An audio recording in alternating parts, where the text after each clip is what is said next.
This is Programme 7 of Videotel's series on practical marine electrical knowledge. The series is made up of 8 programmes. This programme lists the minimum preparation procedures to be carried out on board ship in anticipation of an electrical survey. The International Maritime Organization and the International Electrotechnical Convention have several codes and regulations relating to safe electrical practice.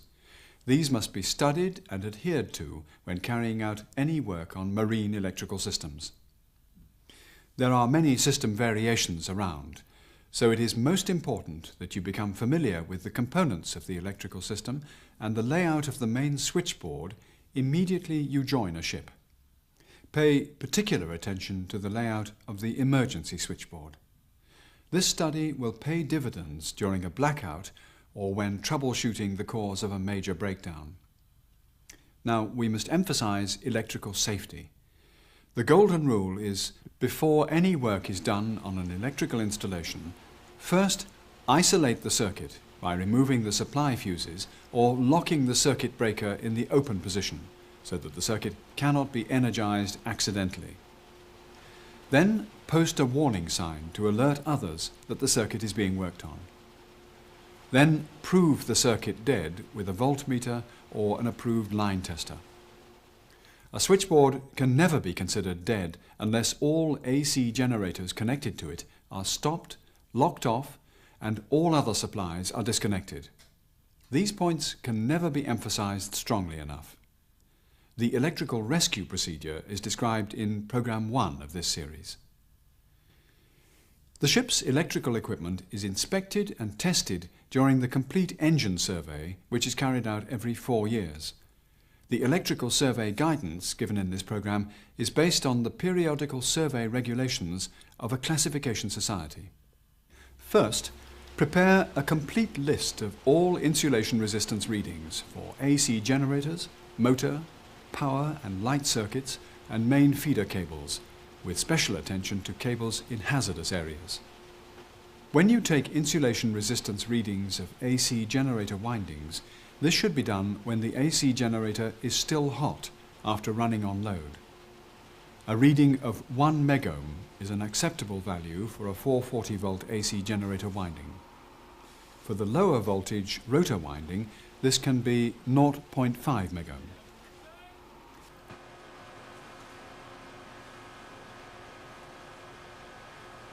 Clean all AC generator windings and check your instruments and controls for AC generator synchronizing. The survey will require that the AC generators respond correctly to controls and load changes and that they show a stable operation when running in parallel.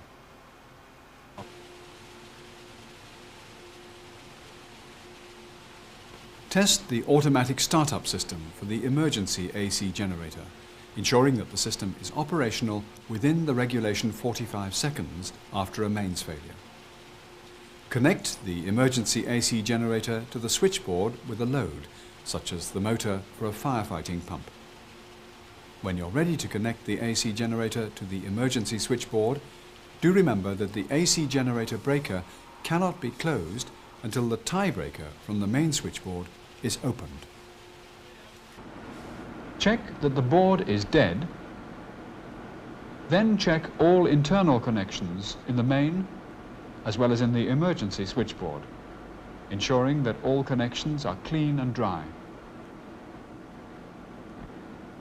Any connections which do not prove tight enough must be remade and rechecked.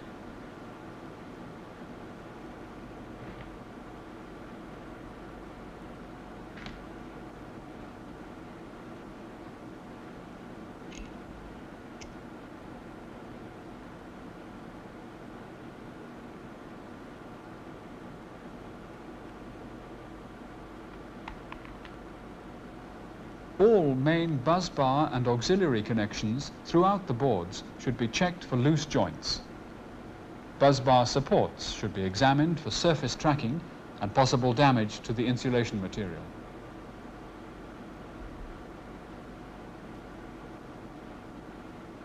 Check that all circuit breakers will pass a visual test, paying particular attention to the condition of main, arcing, and auxiliary contacts.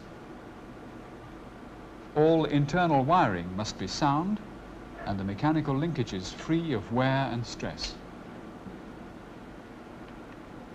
Arc chutes must be clean, free of arc debris and correctly aligned. Look for signs of wear, misalignment or overheating. Check the reverse power relay and the preferential trip relay for correct timing and operation. Consult the ship's manual for correct settings.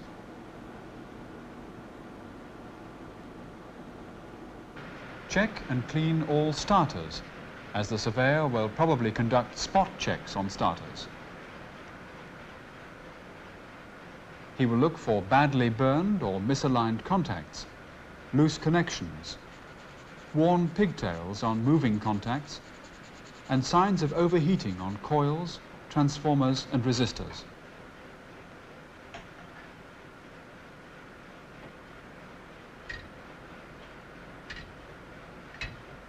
Check that all motor stator windings are clean and dry. The surveyor may take 1 or 2 ventilating grids off to inspect the windings for cleanliness and dryness. This applies particularly to drip-proof, weatherproof and deck watertight enclosures. The surveyor will want to look for the ingress of water or oil.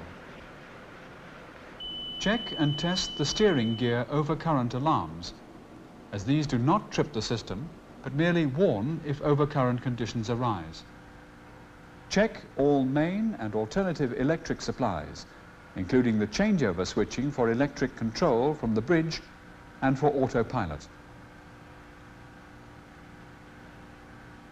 Check the rudder position indicator.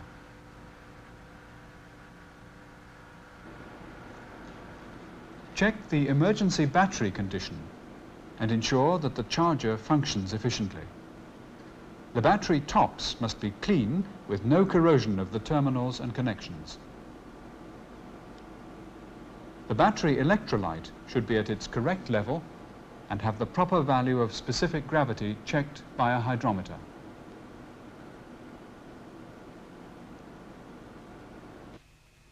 Check the navigation light panel and prove the alarm system to be working. The surveyor may remove a fuse to check if the appropriate alarm is operating correctly. Check all exterior light fittings. Replace any burned out lamps.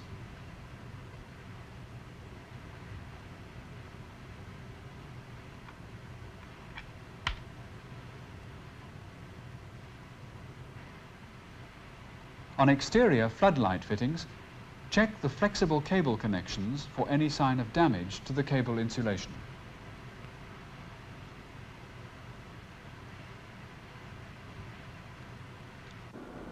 Any temporary cabling, which is to be in use for some time, has to be made permanent. The cables must be laid and clipped safely and securely in the appropriate support trays. Remember that cables for intrinsically safe circuitry must be laid separately from others of different classification and clearly marked as such. If your ship is classified for unattended machinery space, the so-called UMS operation, the electrical survey will be extended to include all alarms, fire detection controls and fail-safe installations. All alarms associated with the main engine, auxiliary machines, lubrication and cooling are to be tested for correct function by operating the sensor switches by hand or simulating the switch action under the expected alarm conditions. The duplicate bilge level alarms must be proved to work to the satisfaction of the surveyor.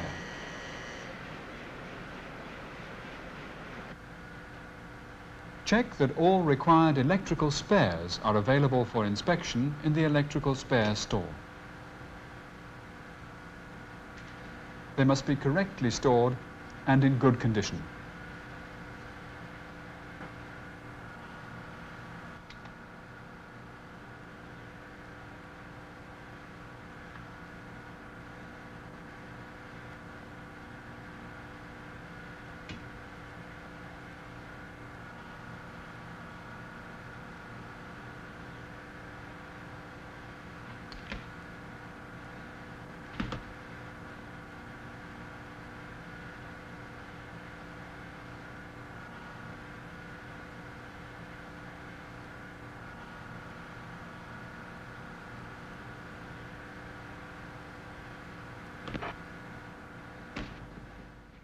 This concludes the subject for Programme 7. Here we have recommended a list of jobs which should be carried out in preparation for an electrical survey. We recommend that you watch this programme again and that you consult the book Practical Marine Electrical Knowledge which accompanies this series and will allow you to study certain aspects in greater detail. Finally, here's a list of contents for all the programmes in the series.